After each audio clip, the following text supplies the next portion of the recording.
सही बात है। कैसी कही महाराज,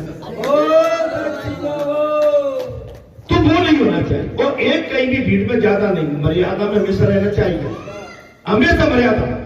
आपको ध्यान हो, कथा होती थी और जैसे ही हम गेट पे खड़े रहते थे और खड़े मैया को दंडवत, मैया को अंदर ले जाना और मैया को पीठ पर गसर करा के पीठ पर बिठा देना और उनके सिर जड़ों में फिर बैठ जाना।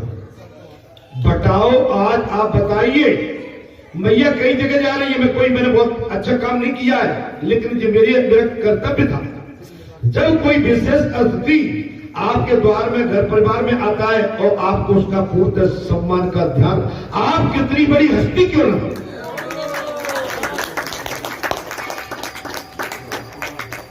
समझ में आई है? अरे महाराज, जात गुदगुदी बचाना बड़ा मुश्किल, गुदगुदी को बचाना बहुत मुश्किल है। सेवक ले जाते होंगे, नहीं मरे जो वहां के प्रमुख हमने ना देखे। अरे राम को भाई, भाई उसी का तो लाभ था। अगर हमारे अंदर, आपके अंदर अंकुर आ रहा होता, अंकुर होता, तो कोई ना कोई बुरा ऐसा विघ्न आता कि आप उसको संभालिए। समझिए, बड़े कामों में अंकुर, छोटे कामों में अंकुर, और अंकुर तो अभिमान का भगवान है। ईश्वर कभी मत दे देना, नहीं हमारी पकी पकाई सब चली जाए।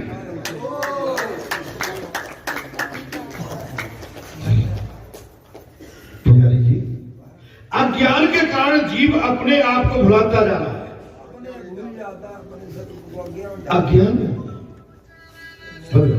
अज्ञान के कारण जीव अपने आप को भुलाता जा रहा है। ज्ञानी ने सही स्थिति बताई है कि अज्ञान के कारण जो नहीं हो महाराज, वो दिखाई देता है, और जो है वो नहीं दिखता।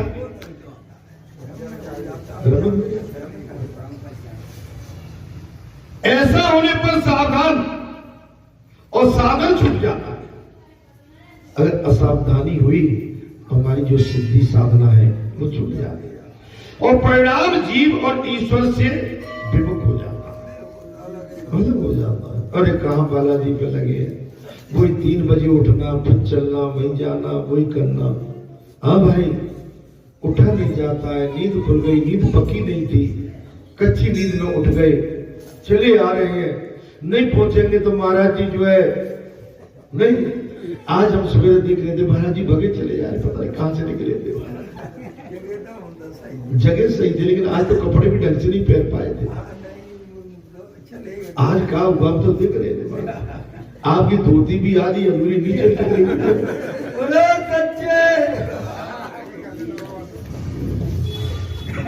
जगह सही है, लेकिन सावधान नहीं थे ठीक टाइम पे। बात केवल सावधानी की है। हमारी सावधानी बहुत आवश्यक है। आपने ध्यान नहीं किया, बुरा मत मानना। हम तो देख रहे थे कि आपकी धोती का एक कोना बाहर जा रहा था। अब आप कहोगे महाराज इतनी गहराई भी देख लेते हो, करूं क्या भाई, मेरी आदतें खराब है। बिंदी नहीं लगी रही, या बिंदी परमात्मा की अनुभूति होने के पश्चात यदि जीव साधन छोड़ दे तो उसका पतन होगा। परमात्मा की अनुभूति, साक्षात्कार होने के बाद, प्रत्यक्ष रूप में परमात्मा के दर्शन के बाद, अगर आपने अपनी व्यवस्था साधन छोड़ दिए तो उसका पतन वहीं से तय हो जाता है। मैंने प्रातः काल की कथा में यही कहा था, सुनने के बाद महाराज, समझने के बाद, और धर्म के स्थान पर अगर हमने सावधानी नहीं बरती तो फिर हमारा पतन तय है।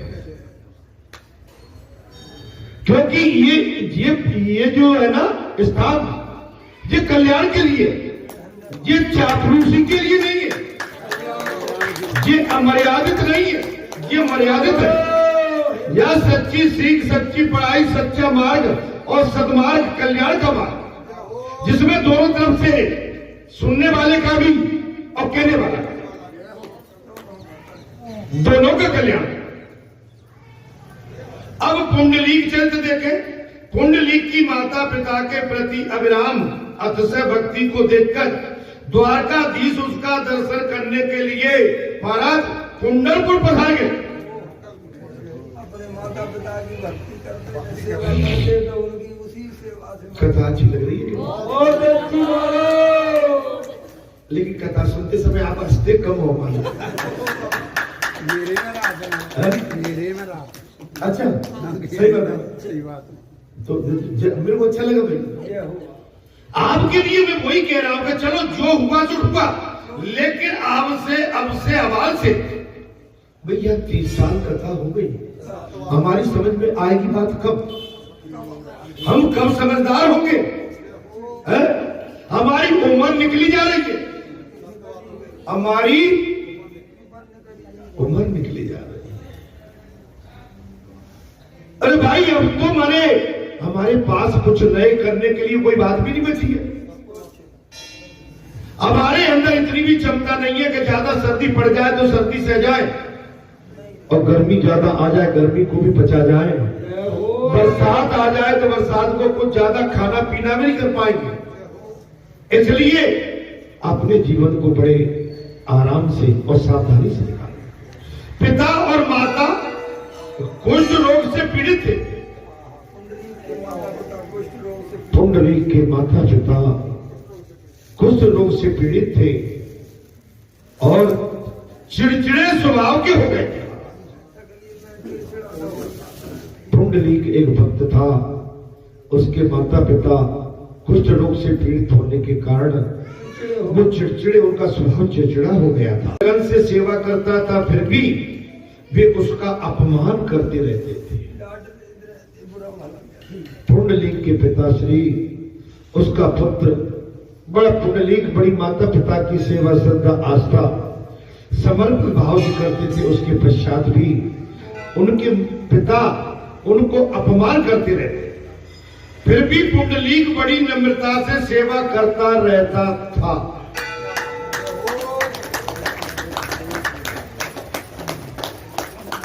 इसके पश्चात भी पुंडलीक बड़ी आस्था से सेवा करता रहा। भगवान ने आंगन में आकर पुंडलीक को पुकारा, पुंडलीक तेरी मात्र पिता सेवा से मैं प्रसन्न होकर तेरे को घर बैठे दर्शन देने के लिए।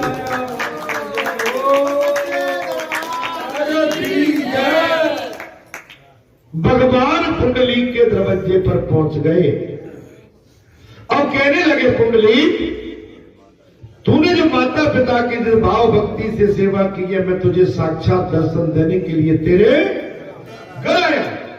पुंडलीक भगवान इस समय तो मैं उनकी सेवा में लगा हुआ। पुंडलीक ने कहा, प्रभु इस समय मैं अपने माता पिता की सेवा में हूं, सो कुछ देर के लिए आप बाहरी पृथ्वी चक्रों में।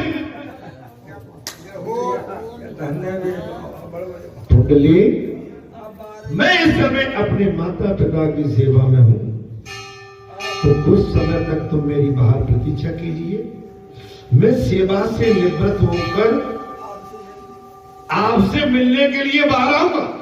पहले मुझे अपने माता पिता की सेवा मन भर के, उसके बाद आपसे मिलने के लिए बाहर आऊंगा। पुंडलीक मानता है कि माता पिता तो भगवान से भी बढ़कर है।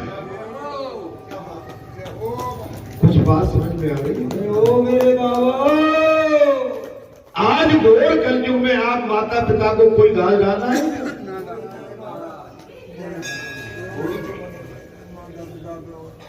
माता पिता को तो बेचारे ऐसे समझते बोले तुम्हारा तो काम करते रहो।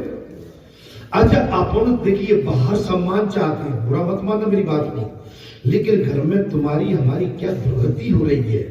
और घर में माता पिता बहू बेटी और साथ में चले जाते हैं और बाहर जाके हमें सम्मान नहीं मिला, बाहर सम्मान ढूंढ रहे हैं और घर में सम्मान नहीं है।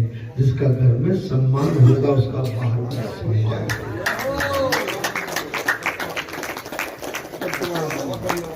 आज के घोर कलयुग में यही हो रहा है। 2 बेटे हैं, 1 बेटा है, 3 बेटे हैं, 3 जगह रह रहे हैं। आजकल सास पहले से बहुत तो अलग। अजय सास ससुर भी चाहते हैं भाई बंसी अलग मुझे अंदर को भावे और सबन का यही चल रहा है।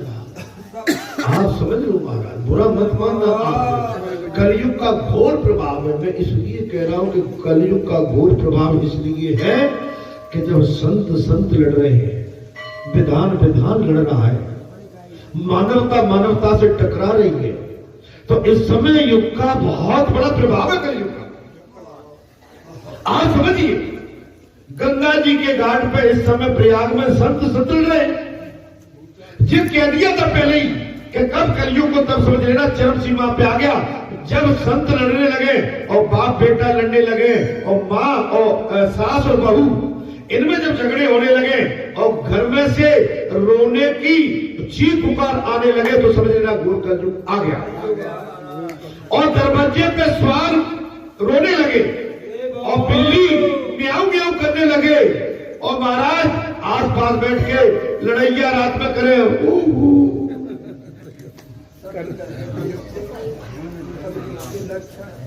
ये कलयुग की लक्षण है। तो मेरा बिना भाव आप पहले घर में देखो, घर में शांति खोजो कि हमारे घर में शांति, हमें अच्छा सा मेल मिलान होना चाहिए। हम मेल मिलान के लिए जगत को ढूंढते हैं, जबकि सच्चा मेल मिलान तो अपने घर से तैयार होगा।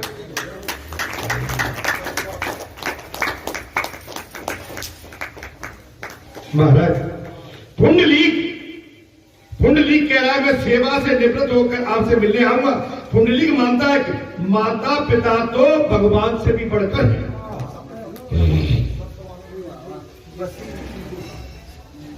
माता पिता भगवान से बढ़कर है। आजकल माता पिता की सेवा कोई नहीं करता है। ये जितने भी माता पिता बैठे कोई एक हाथ भाग्यशाली होगा, मैं ऐसा नहीं कर रहा हूं कि सब ऐसे ही है।